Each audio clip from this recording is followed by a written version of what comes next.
accountability is not church hurt. You're not church hurt because somebody held you accountable for something. Okay? I sinned. Accountability is not church hurt. Not church hurt. A lack of opportunity to get on stage is not church hurt. That's called accountability. They didn't use my gift. No. They don't owe you that. Yeah. We have to delineate what's church hurt and what ain't. Excellent. You ain't hurt. You was wrong. Yeah. You sinned. Sure. You needed to confess. Yes. And repent. Wow. Wow.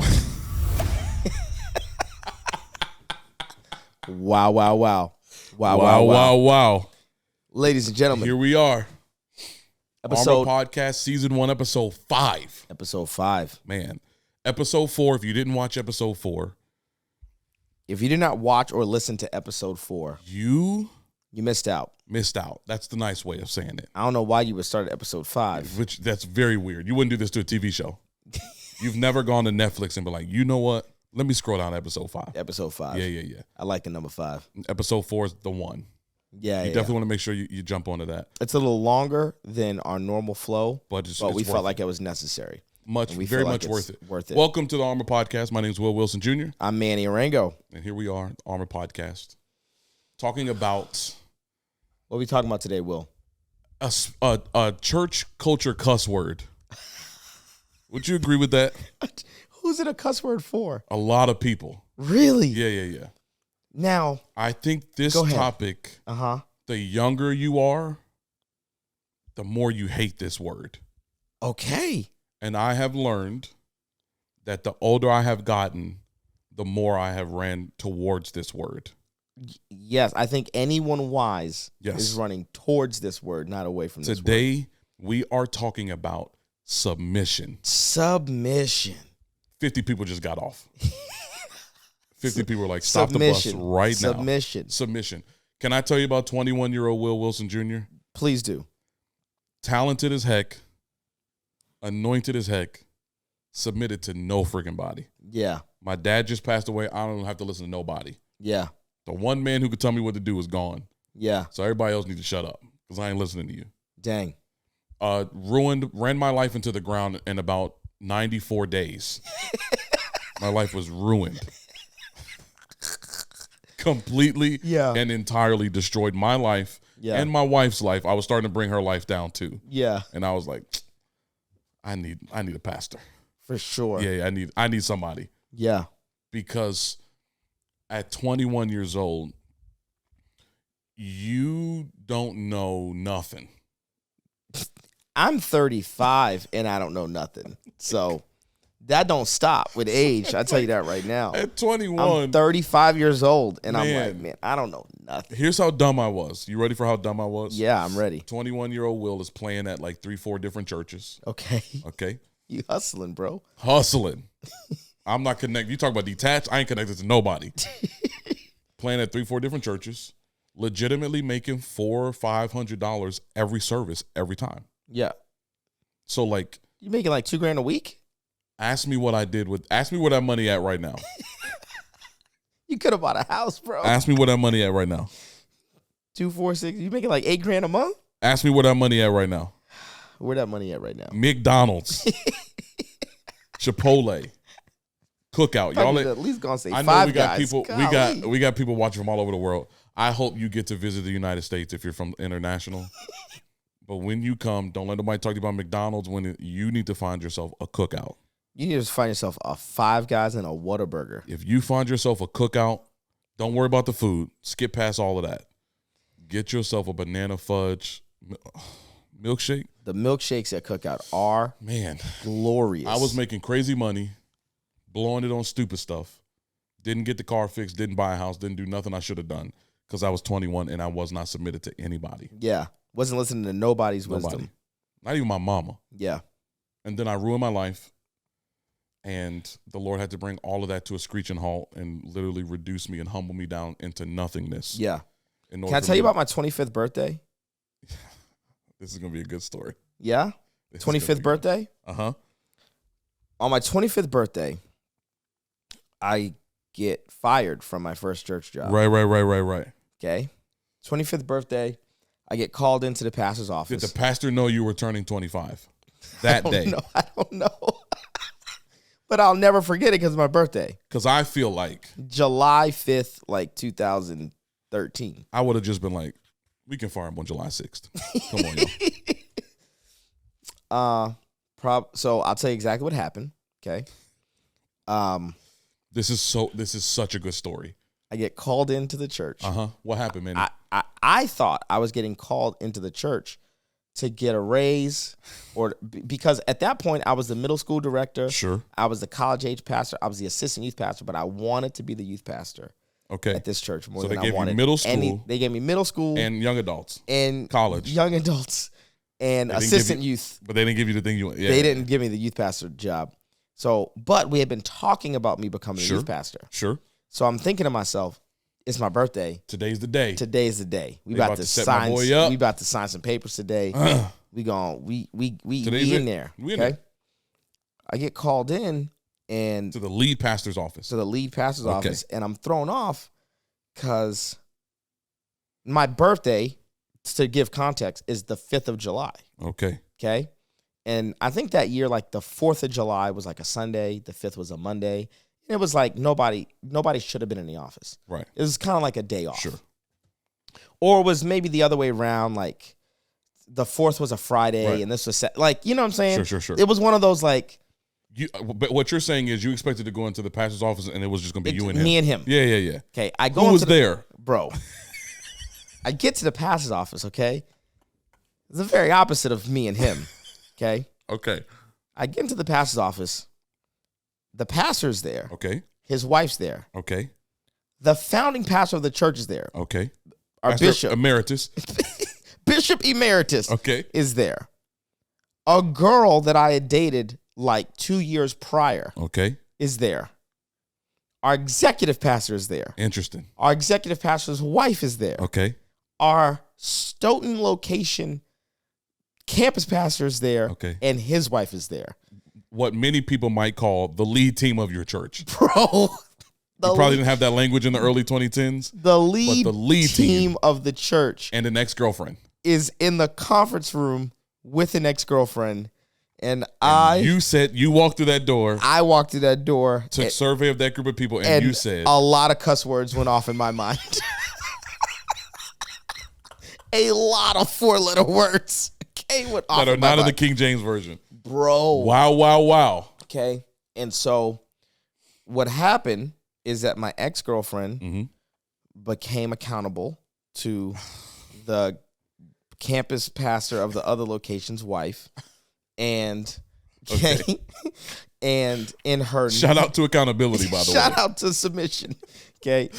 So in her new relationship with some other dude that I don't know, I've never met, she ended up having premarital sex with this guy. Okay. To which the accountability partner, the pastor's wife at the church was like, no, that's kind of odd because you and Manny were not sexually active, but why are you being sexually active with this guy? And she hit her with she went, well, actually, that's not true. So, of course, this wife tells her husband that the husband tells his boss, who is the executive pastor. Okay. The executive pastor told his wife. Who is his wife?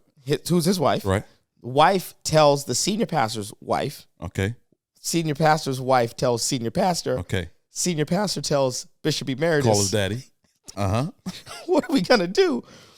Because Manny Arango, while on staff, okay, has done something incredibly inappropriate. Yes. Egregious. A massive violation of multiple. Any and all. Yeah. Yes. Okay. And now I had not seen this girl in years. Okay. I mean, I walk in and I just go, multiple 4-letter words. Man. Okay. Because immediately, when you walk into a space like that, you know what's up. The jig is up. Okay. And I remember, being taught your circle of repentance is your circle of sin. So everyone who knows about the issue, you need to apologize to. Okay. Wait a second. So your circle of repentance. We promised y'all Bible, preaching, and leadership. Please get this leadership principle right now. Your circle of repentance. Okay. is your circle of sin. Okay. So anyone who's knowledgeable. That's right. And the church did a phenomenal job of covering me as a young pastor. Said everyone who's in this room knows about this issue. Manny is going to apologize and repent to everyone who's knowledgeable. Wow. And we are all going to take a vow to not talk about this anymore. No one who's not here needs to know. The people who need to know are sitting at the table. Are sitting right here. All 9 of them. Everyone who needs to know about this. Which felt like 90 to you. At bro, that point. Yeah, bro, yeah. I felt naked. Yes. And ashamed. Okay. After the meeting, so I apologize. Right. Okay. I eat my humble pie. I eat the whole pie, not a slice. Okay. I failed, Bishop Thompson. I'm sorry. You ordained me to be a pastor. I should not have been wearing wolves. I shouldn't have been a wolf wearing sheep's clothing. Yeah. I was preying on a girl who was in the young adult ministry. I'm wrong. To, the senior pastor, you gave me a chance. You hired me. I'm sorry. Just down the line.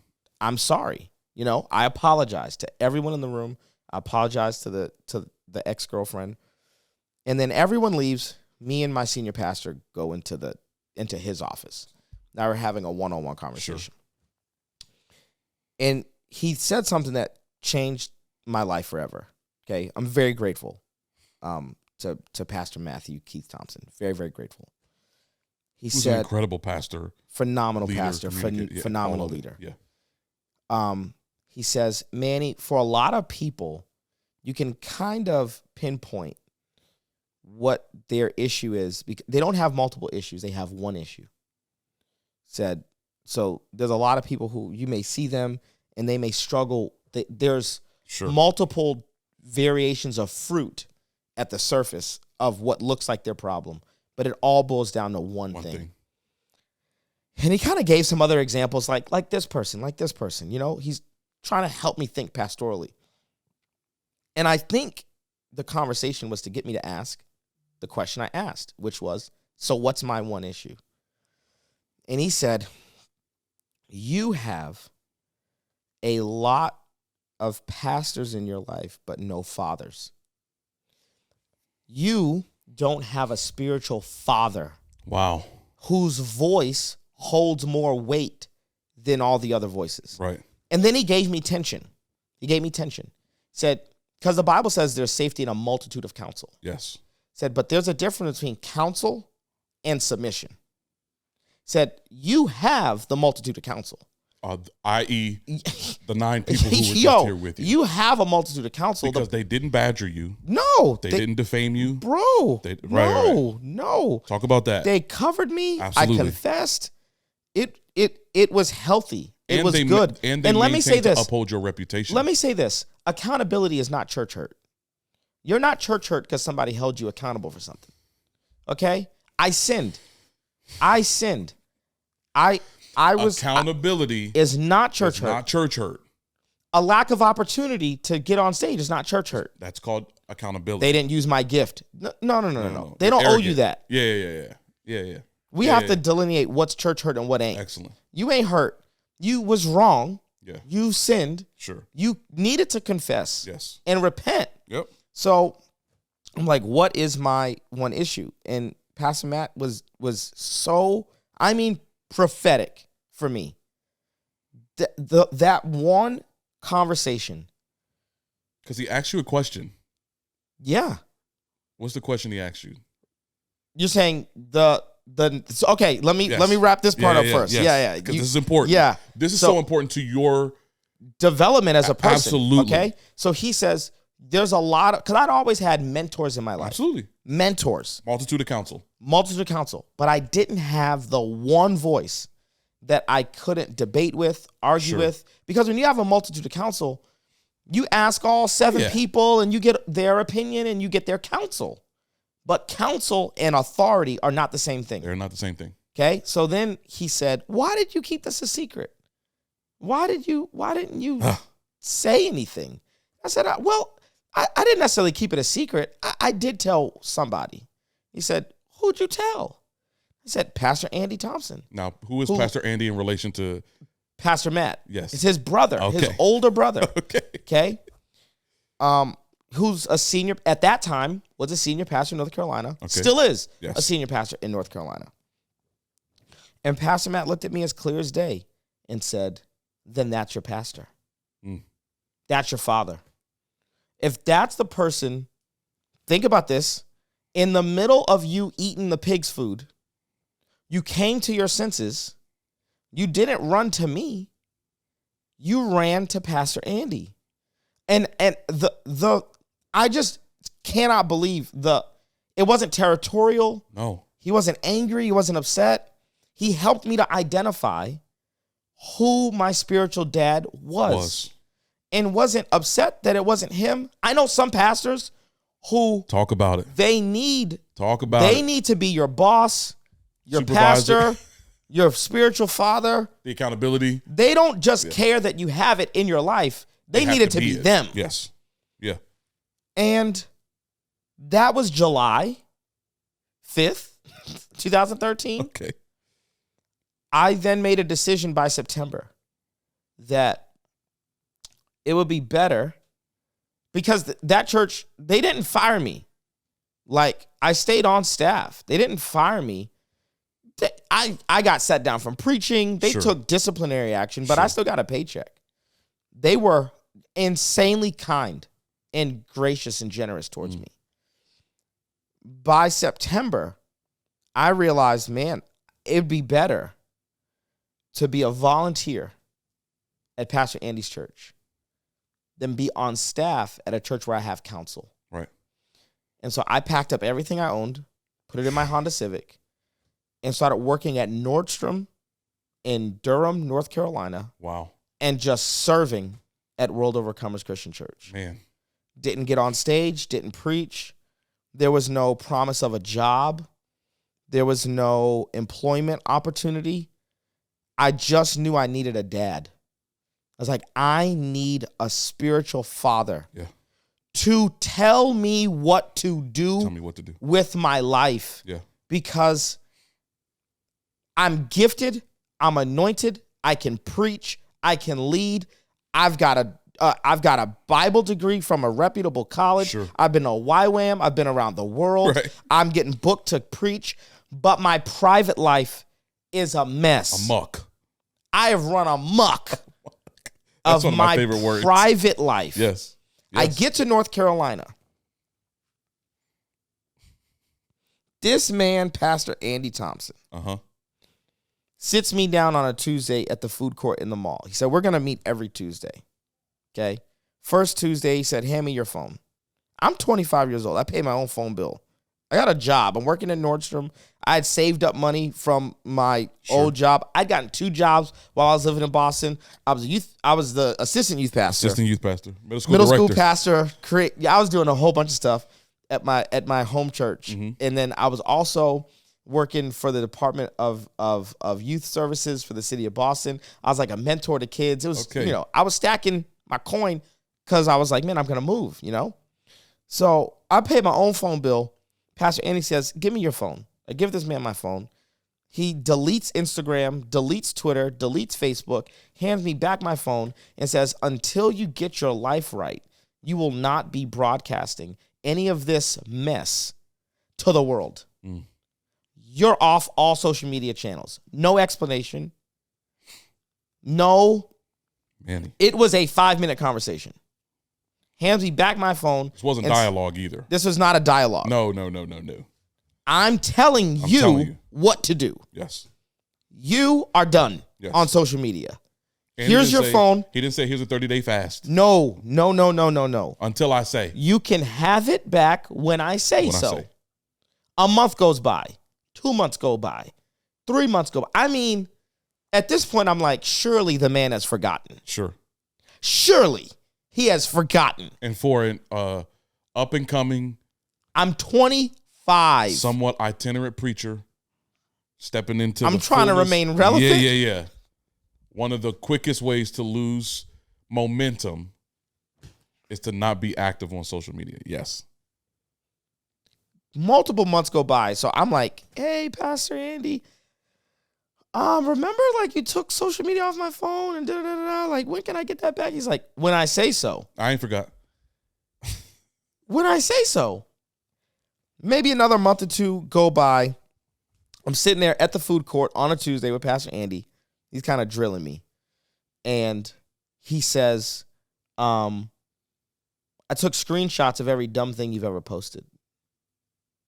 And starts going one by one through the posts. Now, why would you post this? Tell me. The poor people why would sitting you at the post table this? next to you was like, oh my God. Why would you post this? Why would you post this? He said, if TBN wanted to bring you to their studio to shoot something, what would this post say to them about you and what you represent and your brand? Okay? Because like culture, everybody has a brand. Everybody has a brand. Either by design or by default. Because a brand is simply the promise you are making to any potential client, customer, or consumer. Yes. That's what a brand is. A promise that you're making. Yes. When you book me to preach, I'm giving you a promise as to what you're about to get. What you're going to get. Yes. Next, I'm on a speaking engagement. Okay? I'm on a preaching engagement. It's a Friday. I get off stage. Pastor Andy texts me. Yo, how did it go? I said, am I allowed to say I crushed it? I love this story. He says, if you crushed crushed it, you are allowed to say you crushed it. I said, I crushed it. It's a Friday. I get back to North Carolina. I love this story so much. Tuesday, he says, not Y'all at the food love court. a Tuesday meeting. Oh, yeah, it's every Tuesday. We're not meeting at the food court. Come to my office. Yeah, come on to the office. I get to the office. My man has a laptop set up. He turns the laptop around, and there's my sermon on the screen. And he goes, this whack, dry, boring sermon is what you call crushment? This? Man. He said, Manny, you didn't realize that I texted you right when you got off stage? How you thought it was just coincidence? I watched the live stream, homie. That was trash. Wow. Then he proceeded to stand up and preach my sermon to me. Better than you did. The way that it should have been preached. Yeah. And then after 30 minutes of preaching, he sat down and he said, that's crushing it. I just crushed it. Wow. Learn how to preach. Learn how to preach. Bro, he set me down on October 1st and said, now, I went to Boston and I met Tia. You had told me about an ex-girlfriend that you had back in college. You had never told me she was on the worship team. You didn't tell me she was beautiful. You didn't tell me she had graduated from Gordon. You didn't tell me she had done missions. You didn't tell me that she was a business administration major. You didn't tell me nothing. You just said she's my ex-girlfriend. Said, I met Tia. Why don't you like her? I said to Pastor Andy, I don't like her because she's taller than me. Pastor Andy looked at me and said, there's no way you said that. Yes, that is exactly what I said. Pastor Andy looked at me. There's no way. I said, I don't like her because she's taller than me. Listen to Pastor Andy's response. Pastor Andy looked at me and said, I asked you to tell me what you don't like about her. You just told me what you don't like about you. Manny, if you marry someone who's 4'11", you still short. If you marry someone who's 6'2", you're still short. He said, you just told me that you don't like your height. Now, tell me what you don't like about Tia. And I said, well, when you put it like that, Tia's perfect. We get along great. We have perfect chemistry. She's amazing. He said, all right. I remember the day because it was October 1st. And he said, you have 30 days. 30 days. We will talk on Halloween. It better be spooky around here. Okay. You have 30 days. Wow. You're either going to do one of two things. You are A, going to propose to her and marry her. Or B, never speak to her again. Because you keeping up this friendship with her is ruining her chances of being with someone who likes her and loves her for her. You're wasting her time and yours. You have two options, and I don't care which one you do. He's like, I have faith. If you say, I'm never going to talk to her again, let that be it. God will reveal somebody who's actually meant to be your wife. If you propose to her, I believe it's going to work out. You have a win-win. But you will no longer belabor the decision. Sure. Either piss or get off the pot. Yeah. You will either be engaged in 30 days or you will never talk to her ever again. Because you cannot be friends with an ex. Halloween, we met. I had an engagement ring. Within 4 months, I went from a multitude of mentors to one person who I gave authority to. Yes. And that one person began to speak authoritatively into my life. Okay. And tell me what to do. Okay. I submitted. Okay. The thing that changed from July 5th on my birthday to fast forward a year later, because fast forward a year later, I'm married. I have a job at World Overcomers, and my life looks totally different. Completely different. Because I actually found someone to be submitted to. Because submission is you giving authority. Giving authority. Okay. Here, let's think about submission. Best example I can have for submission is you as a drunk driver having a designated driver. Yes. And saying, here's the keys. Get me home. I don't debate with you. If you say the sermon's trash, I'm not in your office defending it. If you say that what I said about Tia says more about me than about Tia, I'm not debating with you. Sure. I'm not arguing with you. Sure. And I'm not going to anybody else because you said something I don't like. Right. I'm not and secretly. that is not fear-based. No. I have made a conscious decision. I've made you did not strong arm me. That's right. You didn't ask me to move to North Carolina. I, on my own volition, came to North Carolina. You want to let me tell you what's aggravating as a pastor. I knew you were going to go here. Go. When people find you, they find you. And they say, you my pastor. You're my pastor. And then you speak with authority. And then you start pastoring them. And they say, no, I go to so yeah, I'm over here now. Like, wait. That means you came to me for validation. Yes. You came to me not for correction or for validation. Yeah. I know I'm your pastor when I say no. The proof that I'm your pastor is not when I say yes.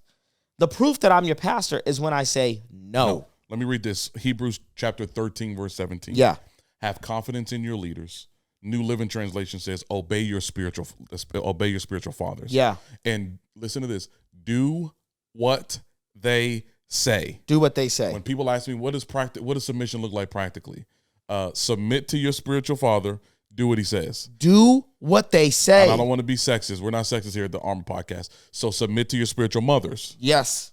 Do what they say. Do what they say.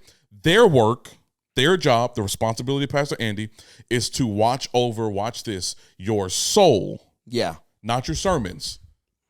Which is why he was like, get off social media.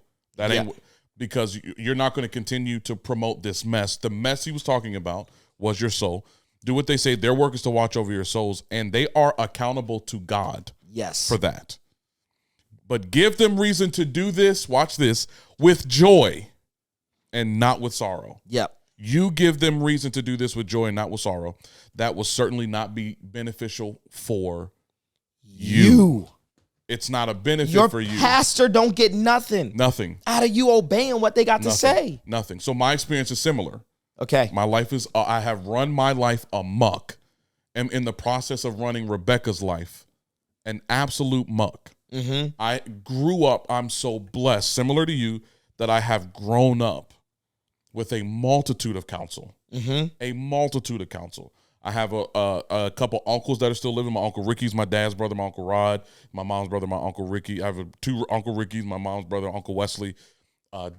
Leaders and deacons at our church. We have several deacons at our church. We affectionately nickname one of them Deke because that is who he is. Let's go, Deke. Let's go, Deke.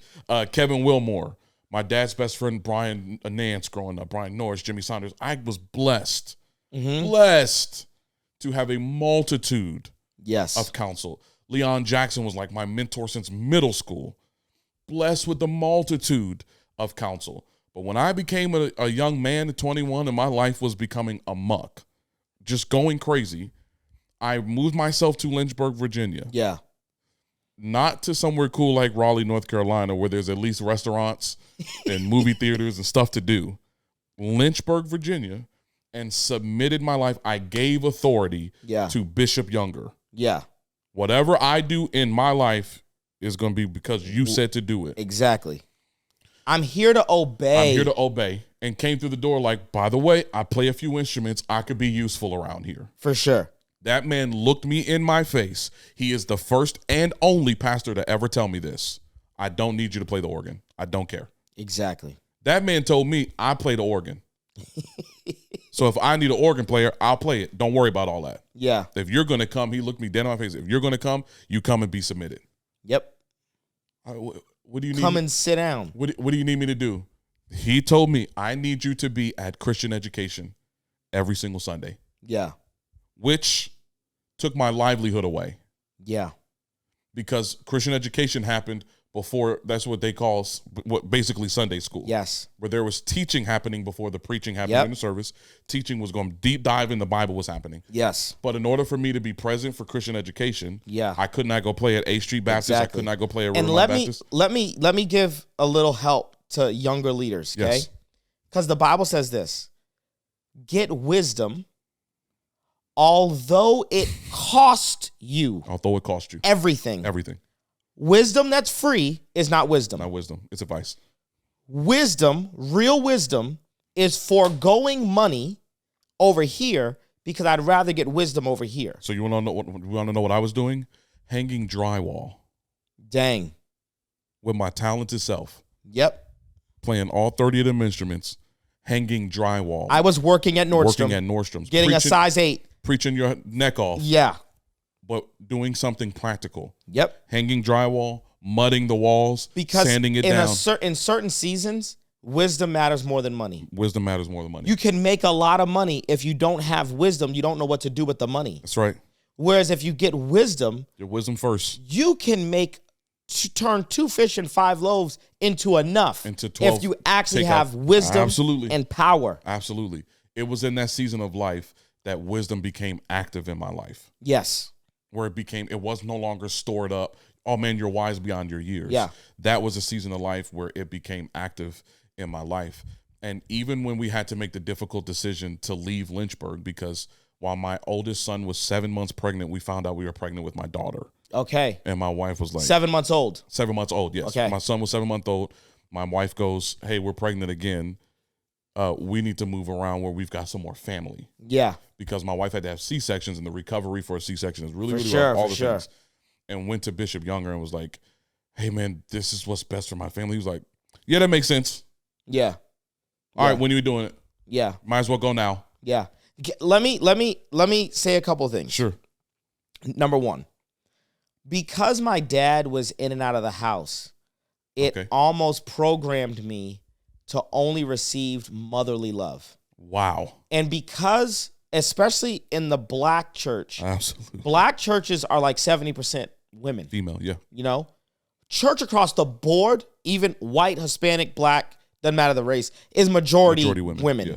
But because of mass incarceration of black males, because of all types of issues that we deal with as a subset of American culture, and because of the single mom epidemic, okay, black church leans female. Yes, this is not a knock on anybody, which means black pastors can sometimes pastor in a way that is feminine. Yes.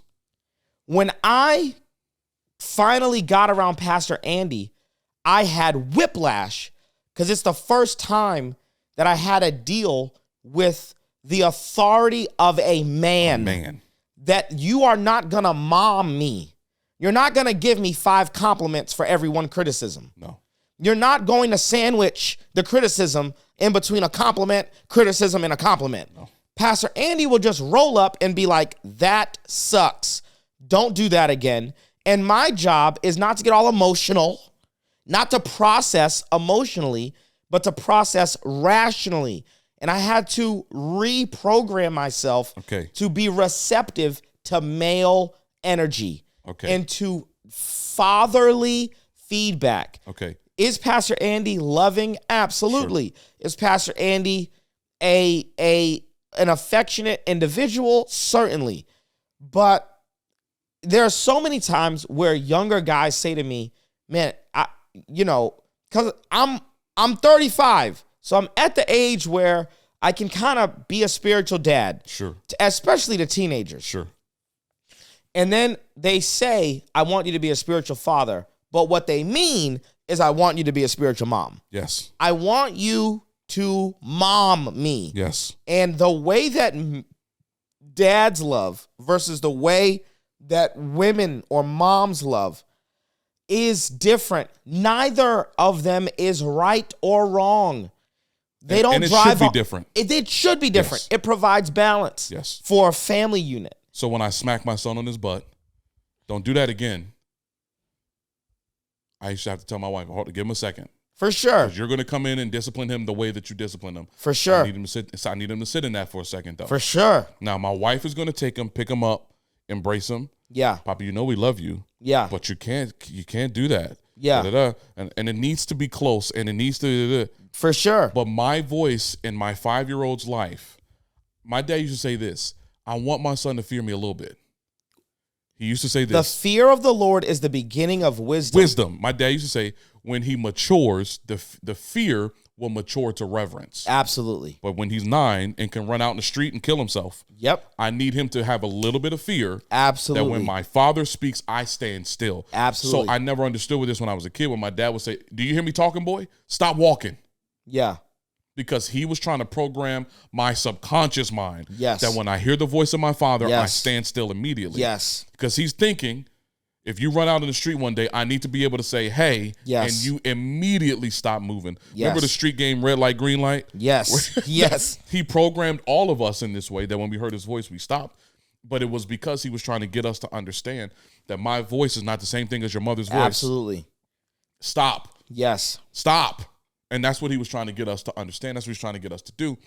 I want you to talk about where you and our relationship started. Because we cannot talk about submission. We cannot talk about Pastor Andy unless we talk about Flood Conference. We have to talk about Flood Conference. Talk about Flood Conference. Okay. We did a dope conference in North Carolina. Okay. It's the reason that me and Pastor Robert Madu know one another. Yep. It's the Rich Wilkerson. Oh yeah, dude. So 2016, 17, and 18, we did seriously an incredible conference. It really was.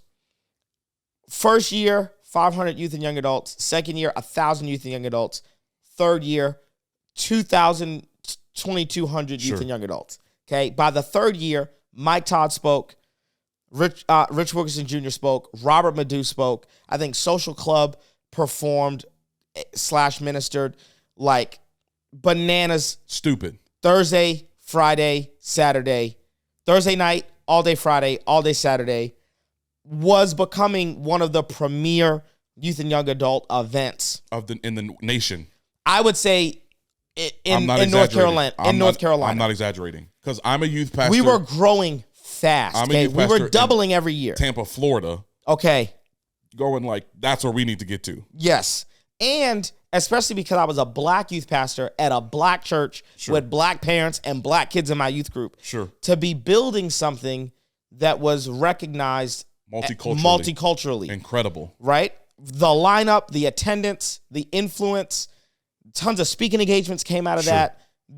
Flood Conference began to really platform me as a leader, my ministry, my preaching.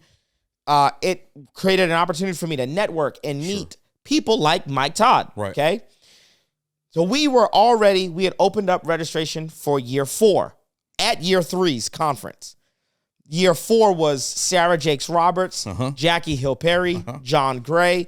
I think Robert Madu was coming back. Maybe Mike Todd was coming back. I mean, dude. The lineup was stupid. Stupid. We had already started receiving registrations. Okay. One of which was mine. Came from Tampa, Florida. Yeah. Will Wilson Jr. Your boy pulling up. Was registered for year 4. We made easy about 1,000 tickets just from groups.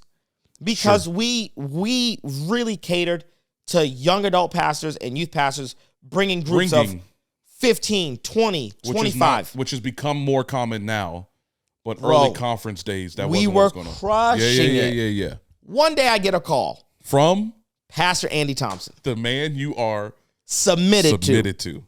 Pastor Andy calls me and says, yeah, I don't know. I've been thinking about that flood conference thing you do. That flood conference thing you do. You mean the conference that brings in a lot of money? Sure. You mean the thing that is financially in the black? You mean like the thing that is exposing our church? That conference. That thing I do. That thing I do? Yeah. Yeah, I've been thinking about that thing, flood conference thing. I don't know, man. I don't know. I don't think I want you to do it this year. Huh? Man. We've already booked John Gray. We've already booked Jackie Hill Perry. These people are booked. If we cancel on them, we're going to gain a reputation as a church that cancels on people. And now we have to refund Will Wilson Jr. his money because he's already registered for this event. Registered. We had to refund tons of people their money, okay? A lot of people. You're not just saying a lot of people to say a lot of people. Hundreds Yeah. of people. 2,000 people were at year 3. About a quarter of them pre-registered for the next year. Sure. So we got 500 registrations on the for first 2019 right. on the last night of 2018's conference. Yeah. Yeah, I don't think I want you to do that. That was at like 2 o'clock in the afternoon. By the time I got home to my wife, by the time it was 7 p.m., here's the words that came out of my mouth. I think the Holy Spirit wants us to put this conference on the altar like Isaac. Let me teach every leader a lesson. Okay. You get venom from your leader, you give honey to everybody else beneath you. Wow. It would be irresponsible. Immature. Yes. And it would be victim mentality for me to say to my wife, Pastor Andy taking my conference away from me. Pastor Andy, I can't believe Pastor Andy's shutting down my conference. That would communicate to my wife that I'm not in control. So why are you following me? That would communicate to my wife that I'm a victim and that Pastor Andy's the villain. Yep. And I didn't marry my wife for comfort. I married my wife for cultivation. Wow. I married my wife so that I could cultivate a family with her. I didn't marry her so that I could gossip to her. Right. Because everything you give a woman, she will grow, she will incubate, she will multiply, and she'll give birth to. Everything. So get this. You gave her the seed of, bitterness. I can't believe Pastor Andy took away my conference. Now she's going to give birth to resentment. And now you have to move churches every 2 years because your wife don't like your pastor. When you are the problem because you keep on gossiping to your wife about your boss, about your pastor, about your leader. I tell people this all the time. I work at Elevation Church. Mm-hmm. My wife worships at Elevation Church. Come on, Will. Those are two completely different experiences. Come on. It's my responsibility to build this ministry.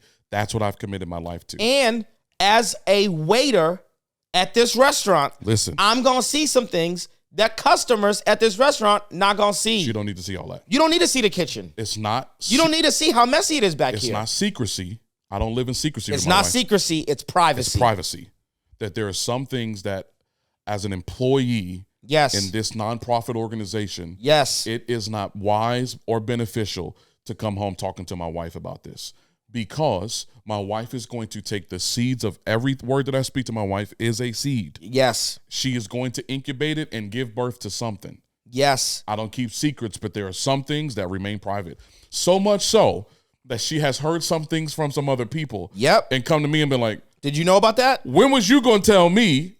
I wasn't. I would have never told you that. I would have never told you that. And I sometimes... And my wife was on staff at World Overcomers. Sometimes I get upset. Remember in the Bible where David kills the man who comes and tells him Saul died? Yeah, Sometimes I'll be like, who told you that? Yep. I'm going to kill him. Not literally, but like there's such a protection that I think that most husbands don't steward well, whether your wife works there or not. Look, there's a protection that you should bring come on, in that space. that word right there, protection. There's a Here protection. we go. Eve is taken from Adam's rib. Yeah. Your rib cage are the only bones in your body That if you meant to protect your vital organs, which means your wife will defend your reputation and your honor more than anybody else. Right. Get this. So, because once a man releases a seed, he rolls over, goes to sleep, and he ain't stressed no more. That's it. So now you ain't even mad at your pastor no more. No. You and your pastor are out on a golf course. Y'all have made up. You're been back. To Starbucks, went to the food court on Tuesday. Went to the food court on Tuesday. Y'all back.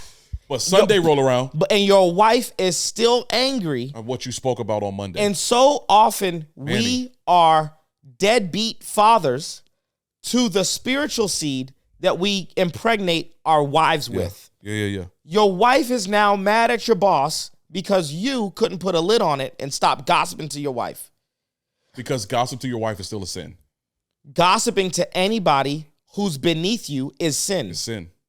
So Pastor Andy calls you and tells you. Because we can't talk about submitting to your pastor and not talk about your wife submitting to you. Right. You know how many husbands I know, they want their wife to submit to them, but they don't submit to nobody. Which means you want your wife to demonstrate humility, but you demonstrate arrogance. You don't lead by example. So we had somebody we were sitting in the green room at a church we worked at before coming to Elevation. And I came in. This is when I was my worship leading days. I was much skinnier back then. It was a different time, right?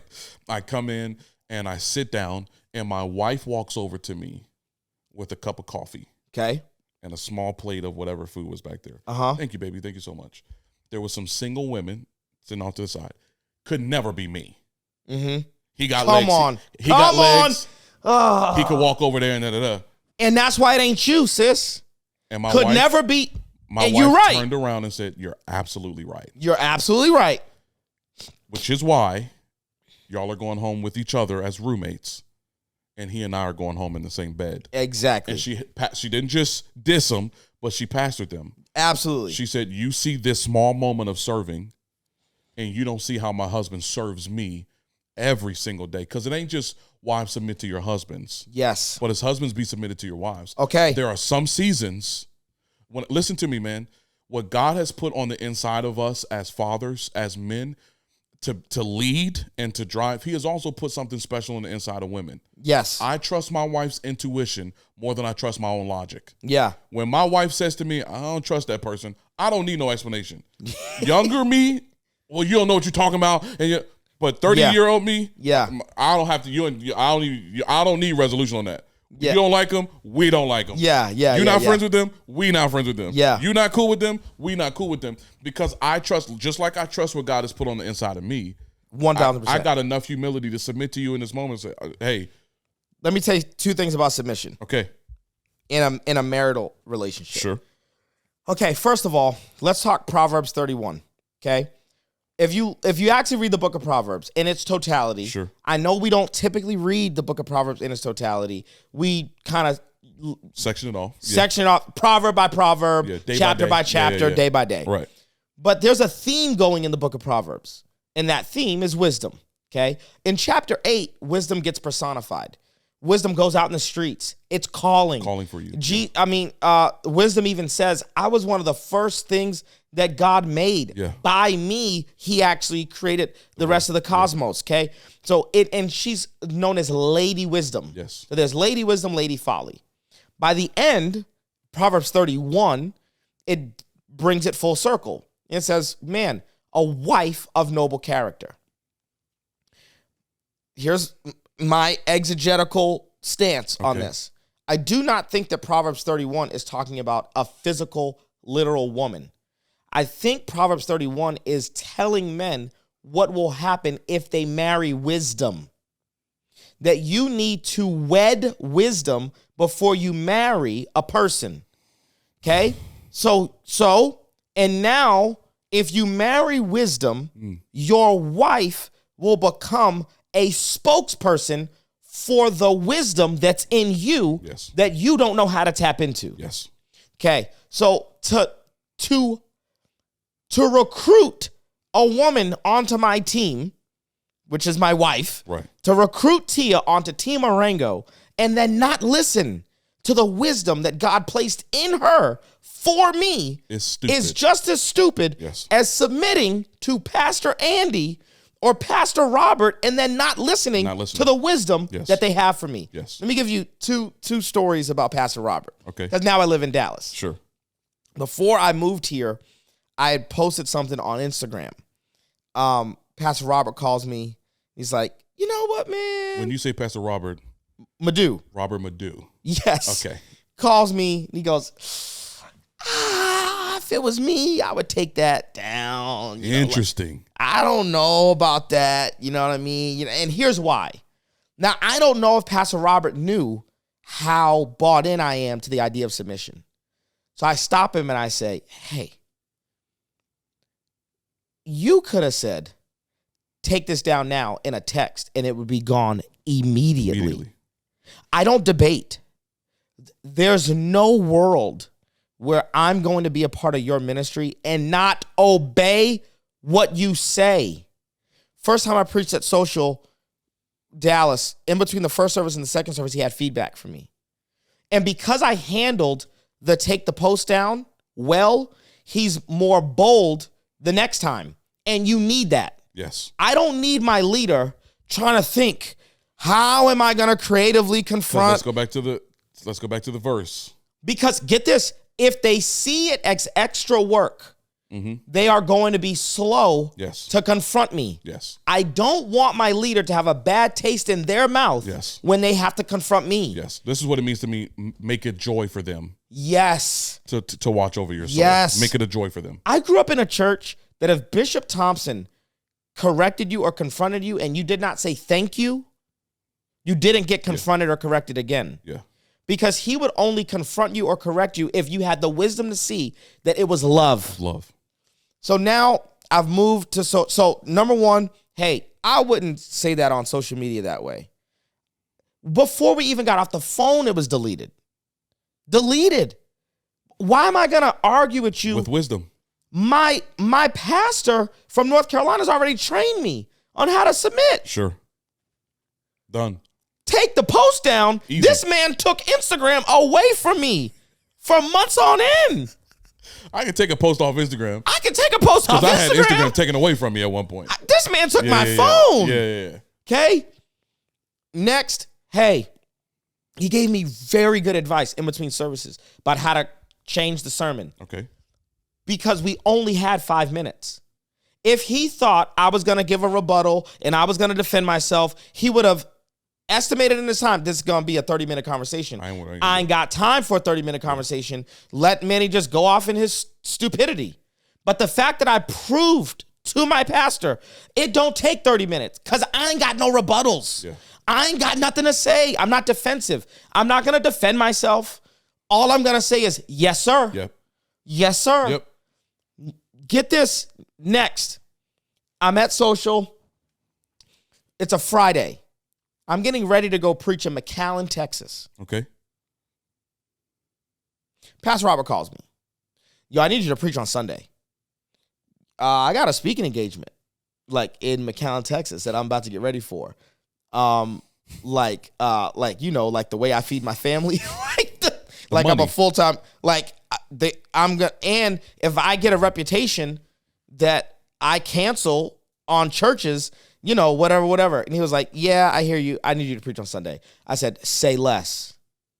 Say less. That's the end of the conversation. Done. I will be at Social on Sunday to preach. Got it.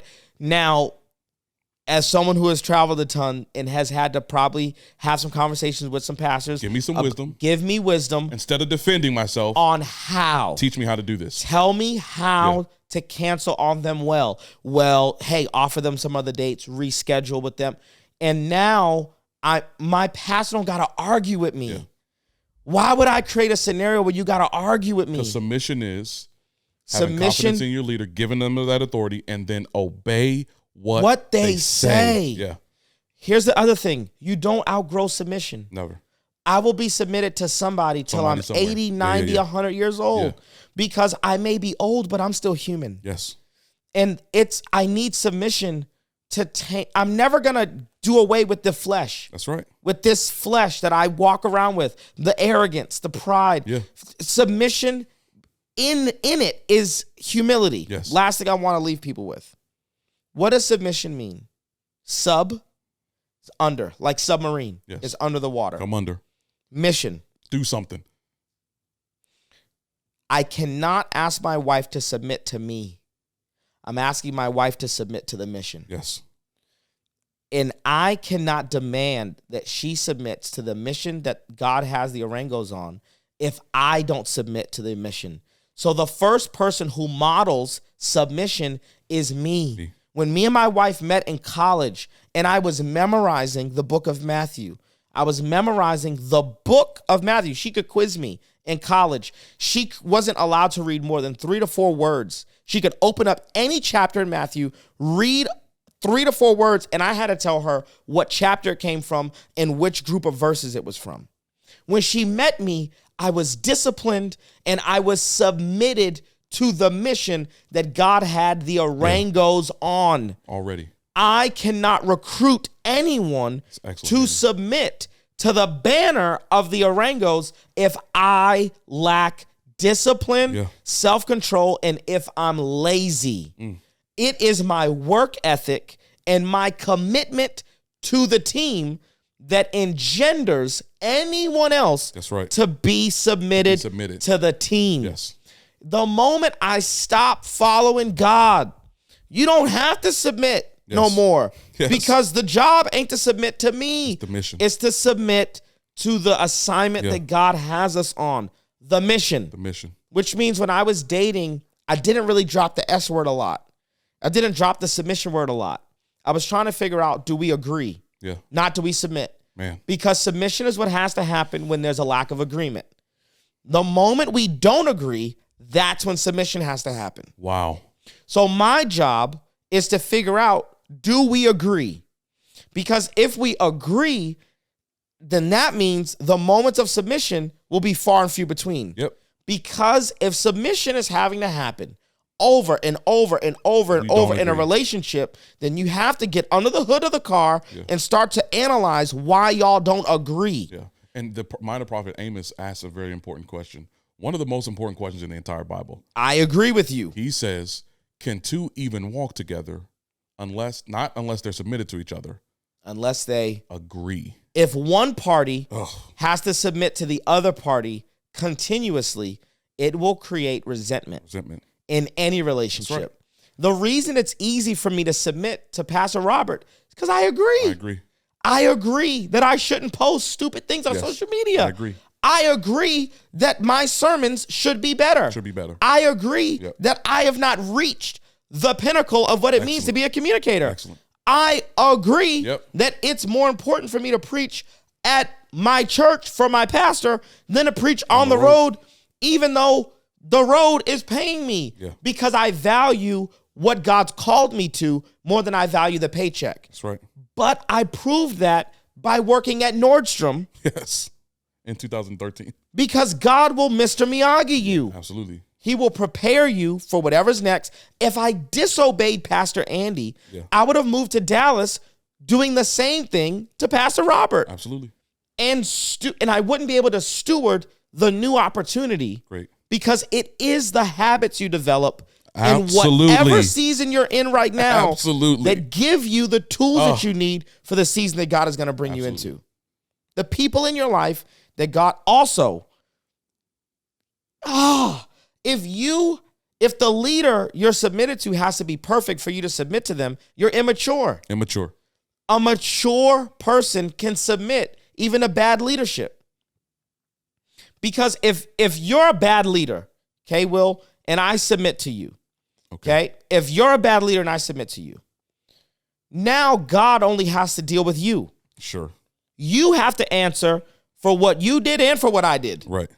If you're a bad leader and I realize Pastor Will wrong. Sure. I ain't listening to him.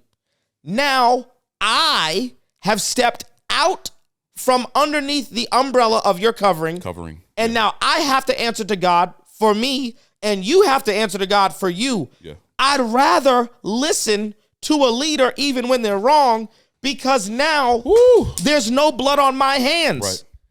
The leader has to answer to God for what I did and for what they did, and I don't have to answer to God. Right. But the moment I say, I want to answer to God for myself, Right. now I have to answer to God for what I did. Sure. This is the beauty of being under a covering. Yes. I don't have to answer to God for nothing I did that Pastor Andy told me to do. I do not have to answer. Here's what's crazy. When I get to heaven, God is not going to ask me about flood conference. He's going to ask Pastor Andy about flood conference. Here's what's crazy. To this moment, you still don't know why Pastor Andy asked you to cancel flood. Still don't know why. That's what submission is. Still don't know why. That's and guess what? A year had gone by. The date we were supposed to be having flood conference, guess what? I was booked to preach because God supernaturally accelerated my personal ministry.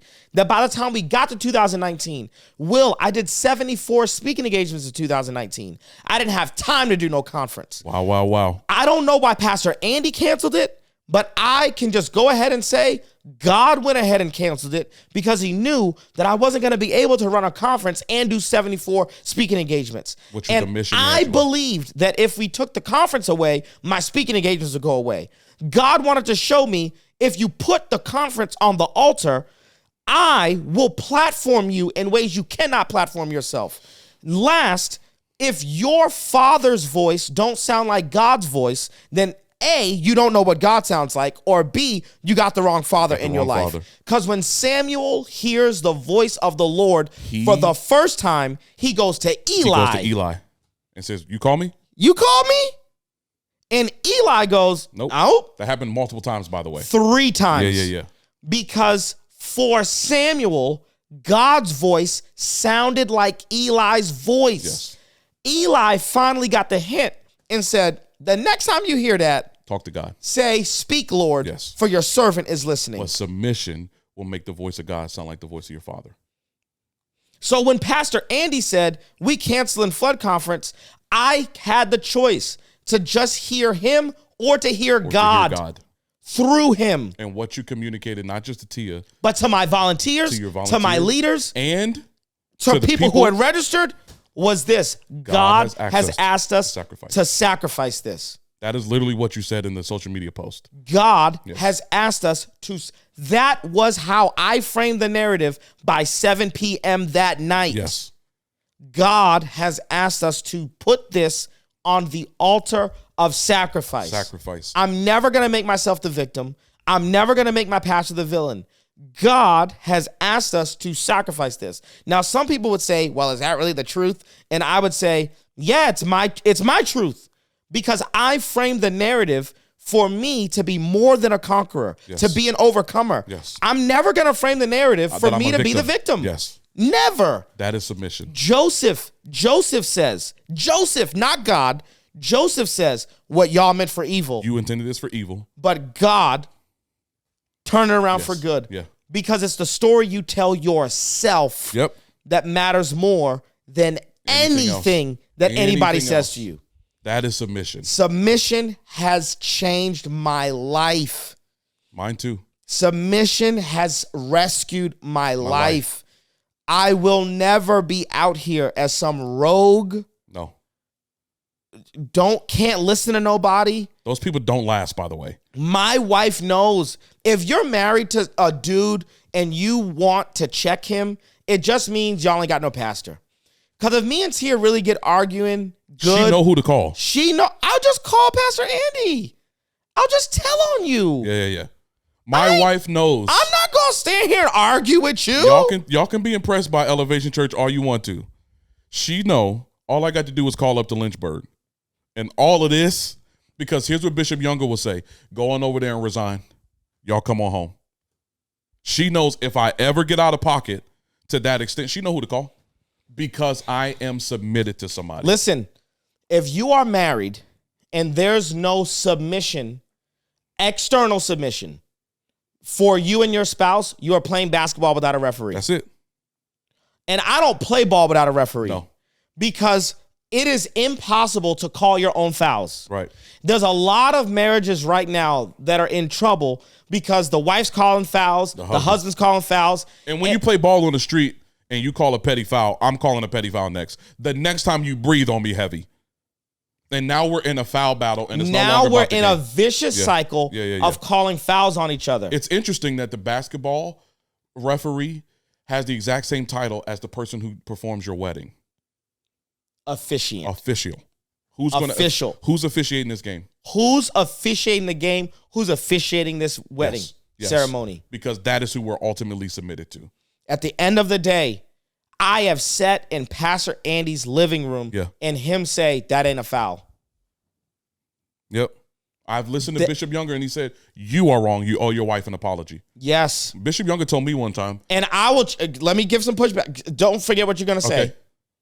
In-laws are not good referees. No. You know how many people I know who are like, well, my dad's a pastor, my dad's a bishop, we submitted to my dad and my mom. No, you're not. No, you're not. No, you're not. Even if they're right, your spouse is never going to believe that they're not partial. Absolutely.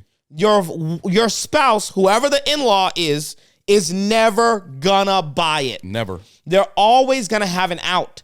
Also, those are your parents, though. And also, I love my kid. So I can't be partial. Also, I don't know that your parents need to be that deep in your business. Yeah, that's just not smart. You need to create some boundaries with parents, or else they just start assuming you're still their child. Yeah. And you need to have healthy boundaries with parents so that you can be an adult. Yeah. Bishop Younger said this to me one time. Rebecca had to call him. And he called me and he told me this. You're wrong and you owe your wife an apology. And he said, you better apologize so good that she calls me to tell me about it. Yep. That's how good of an apology it better be. Yep. I don't know what you need to do, how much money you need to spend. I don't know what you need to say, but it better be so good that it compels her to pick up the phone and call me afterwards. You better not tell her to call me. You better apologize so well that she picks up the phone and calls me. I think that every preacher, pastor you need, and not only am I submitted to my pastor, like right now, I'm submitted to my pastor. My pastor's Robert Madu. Sure. I'm submitted to a spiritual father in my life. Yes. That's Pastor Andy. I'm submitted to the mission. And I'm also submitted theologically. Yeah. If my professor, Scott McKnight, watches a sermon of mine and says that my theology is off, I will change. I'll never preach that sermon again. Absolutely. There's and I have multiple people that I'm submitted to for multiple things. Yeah. I'm submitted to Joey when it comes to finances. Yes. I'm submitted for multiple areas of my life and multiple for multiple people. Yeah. Because I don't believe in Swiss Army knife submission. I believe there are certain people who are gifted for me to be submitted to them in this area. Absolutely.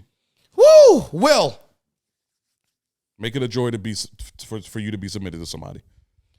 I want you to submit so well that the people in your life that you're submitted to, it's a joy for them, are like, dang, confronting Manny is so much fun. It's a joy. Because most people hate confrontation. Absolutely. They hate the idea of having to confront another person. Absolutely. Only 8s on the Enneagram are all about it. But everybody else dreads it. Hates it. Yeah. They dread it. It's your responsibility. It's your responsibility. It's beneficial for you to make a positive association between confrontation and you. Yes. Your leader should be like, I hate confronting everybody else, but man, when I confront Will, absolutely, it always ends well. Absolutely. That's the mission. ARMA Podcast Season 1, Episode 5. We love you. Love y'all. Peace. I hope today's episode blessed you, added value to you. How about you share this with someone who needs to hear it? How about you share it with someone who maybe struggles with some pride, maybe struggles with some arrogance, ain't submitted to anybody? Share it with them. You'll trigger them. It'll be great. You'll also want to go to armacourses.com. We want you to not just be a part of the podcast family, we want you to be a part of the ARMA family. How about you consider subscribing? The way that me and Will break down the Bible, we do that for every single book of the Bible and all types of theology topics, and it's really, really affordable, super accessible. It's in layman's terms. So if you've ever been intimidated by the Bible, we want to remove the intimidation factor. Go to armacourses.com, become a subscriber today. And with that, we'll see you next time right here on the ARMA Podcast.